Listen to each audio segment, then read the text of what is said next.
Welcome to EDUC Balanced Literacy's week number 2 introduction presentation. In this presentation, I'll take you on a flashback to week number 1 and then touch upon what I've seen in the reflections about balanced literacy and a focus on gradual release of responsibility, one of the best practices we will explore in our text. Then I will continue to outline week number 2's activities. The first is reading an excerpt from Because Digital Writing Matters, written by the National Writing Project, and exploring a folder of information on 21st century skills. You will apply this information in a discussion forum. The second task is to read a journal article that explains words and vocabulary instruction and complete a write-up about that information. First, on to our week number 1 flashback. First off, we have a great group. There's been lots of great connections made in class so far. This group seems to have the passion to do what's best for our students in literacy and be a support system for the staff that services them as well. We have a good balance of educators from across Wisconsin, ranging from the early grades to the middle grades. There also is a variety of experience in our group as well, some educators within their first 5 years to those teaching for over a decade. With this variety, I expect a lot of learning and networking to happen. Many times, we as teachers are each other's best resources. Introduction Forum. I was able to comment on each of your introductions. Already I'm impressed with your professional lives and personal lives. It can be a balancing act to have a life outside of being a teacher, but it seems that this group has figured that out well. I look forward to continuing to hear about the wonderful things happening in your district's classrooms and with students. The forums are a great way to share ideas with one another. Since we do not have any face-to-face days, the forums will serve as a way to discuss and find out the great things each of us has and implements in our classes. Balanced Literacy Reflections. As I created this presentation, I haven't graded these reflections yet, as they are not due until later in the week, but I have gone in and taken a peek at what some of you have had to say. Many of the submissions discuss that balanced literacy is definitely another type of balancing act. The idea is to be student-centered and have student understanding drive the instruction of each of the different components. This makes it messy and complicated, as some of you noted in your reflections. I enjoyed reading how many of you implement the components and also the areas you feel need to be strengthened. Read-alouds, guided reading, and independent reading seem to be the strongest components so far. I noticed many learners mention the use of mini lessons, which leads us to the next part of this presentation, balanced literacy and the gradual release of responsibility. As you explored the items in the balanced literacy folder, you noticed not all resources were exactly the same. Essentially, it is incorporating modeling, student practice, and then independence. There seems to be a strong consensus on the workshop model and the gradual release of responsibility in connection to balanced literacy. Therefore, this part of the presentation will be short and sweet. As we continue through this course, we will explore different workshop models and ways to implement them in your classroom. At this point, many of you already use this as a basis for your reading and writing block. I read mentions of mini lessons, which is the essence of the workshop model and is a big part of the gradual release of responsibility. The I do, we do, you do.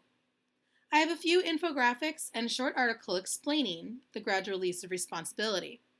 You do not need to complete any assignment with this, but it is a huge part of best practices, and I ask that you take a look at and familiarize yourself with the information that you will find in the folder on our Moodle page. How can we expect our students to become proficient at something if we don't model it and provide practice for them? It is so important to provide your students with expectations of any skill you're introducing and expect them to master or become better at. The first article in the folder is short and written by Douglas Fisher. The others are infographics and charts to illustrate how the gradual release of responsibility happens, with examples provided along with each graphic. In this week's activities, you'll find an excerpt from the book Because Digital Writing Matters, written by the National Writing Project, and a folder of information about 21st century skills. This will aid you in the discussion forum for this week. Students are learning in such a different way than many of us did in our early years. They have information available to them 24/7. When I teach research skills, I show my students a picture of the card catalog system the library had and the microfiche film files that I would look through, and explain that I had to critically read the summaries, skim and scan to find the information for my research when I was young. Then I explained digital literacy in the area of reading. Our students seem to have it much easier in finding information. They just type in a search and within a second, boom, they have tons of different options to read.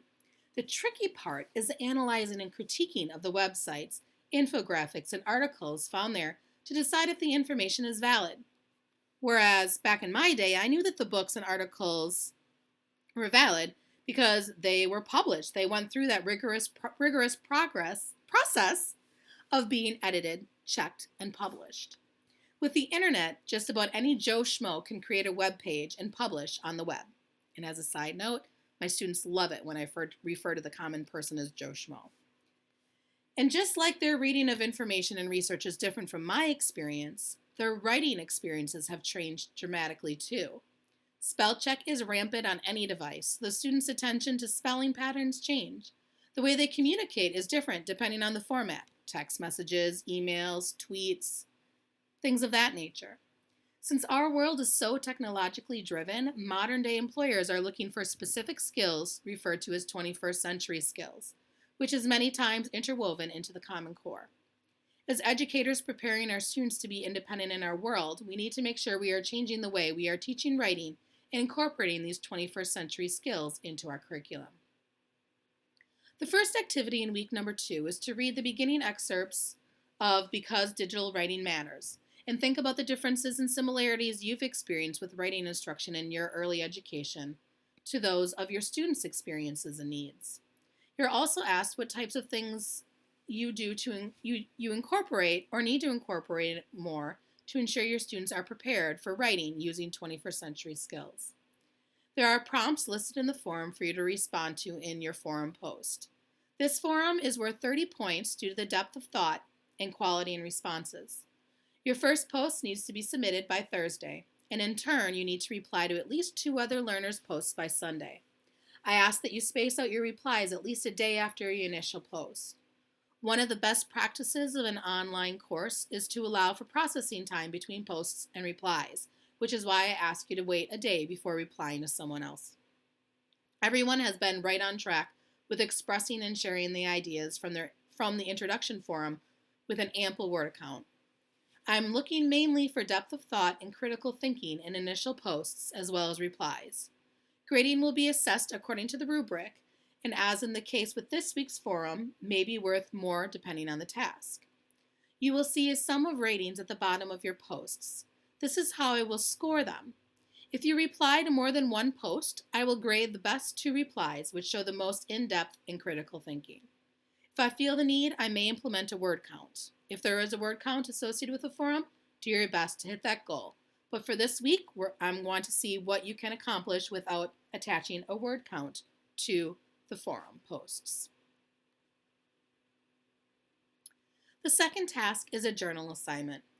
Read the article 9 Things Every Teacher Should Know About Words and Vocabulary Instruction. Complete a journal assignment write-up to be turned in on Sunday. The journal assignment consists of 2 parts. The first is a synopsis of the main points of the article, and the second is a reflection similar to what you completed in week 1. The length of this is similar to the reflections, about 1 or 2 pages, but please do not go over 4 pages. Refer to the rubric in the syllabus for more information. This is the end of our presentation. I would suggest delving into the excerpts from Because Digital Writing Matters early in the week. The excerpts are on the longer side, as it is the introduction, Chapter 1, and Chapter 2 of that text. The article on vocabulary is about 10 pages long. Have a great week. If you need anything, don't hesitate to contact me. Also, starting next week, we will be using the best practice texts. If yours doesn't arrive by Thursday, please contact me so I can scan the pages and forward them to you for the week number 3 activities.